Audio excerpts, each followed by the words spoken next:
BJP ಶಾಸಕರ ಅಮಾನತ್ತು ವಾಪಸ್ ಪಡೆದಿರುವುದು ಸ್ವಾಗತಾರ್ಹ.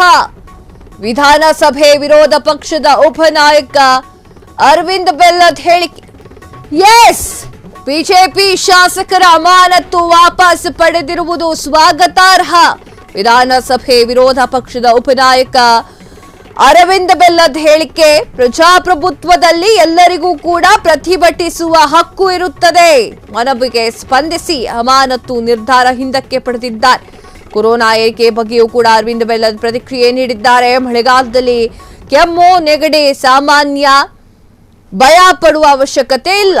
ಕೊರೋನಾ ಲಕ್ಷಣಗಳು ಕಂಡು ಬಂದರೆ ಪರೀಕ್ಷೆ ಮಾಡಿಕೊಳ್ಳಿ ಅನ್ನುವಂತಹ ಮಾತನ್ನು ಕೂಡ ಅರವಿಂದ್ ಬೆಲ್ಲದ್ ಹೇಳಿದ್ದಾರೆ.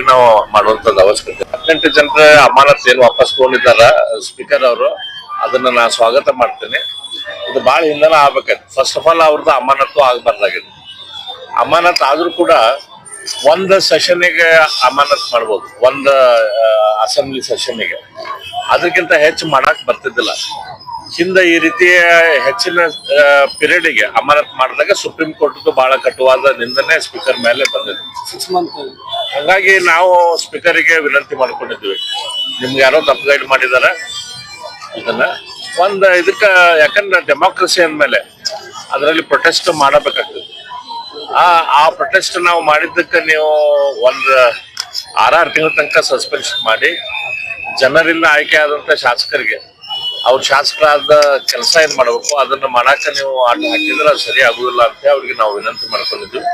ಅದಕ್ಕೆ ಅವ್ರು ಸ್ಪಂದಿಸಿ ಈಗ 18 ಜನರಿಂದ ಇದನ್ನ ಅಮಾನತನ್ನು ತೆಗೆದಿದ್ದಾರೆ. ಅದನ್ನ ನಾವು ಸ್ವಾಗತ ಮಾಡ್ತೀವಿ.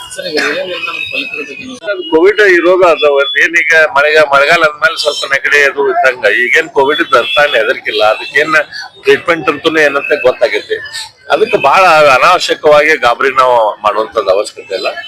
ಕೋವಿಡ್ ಲಕ್ಷಣ ಕ್ಷಣ ಕ್ಷಣದ ಸುದ್ದಿಗಳಿಗಾಗಿ ಫ್ರೀಡಂ ಟಿವಿ ಸಬ್ಸ್ಕ್ರೈಬ್ ಮಾಡಿ, ಲೈಕ್ ಮಾಡಿ ಹಾಗೂ ಫಾಲೋ ಮಾಡಿ. ಹೊಸ ಸುದ್ದಿಗಳ ನೋಟಿಫಿಕೇಶನ್ಗಾಗಿ ಬೆಲ್ ಐಕಾನ್ ಮೇಲೆ ಕ್ಲಿಕ್ ಮಾಡಿ.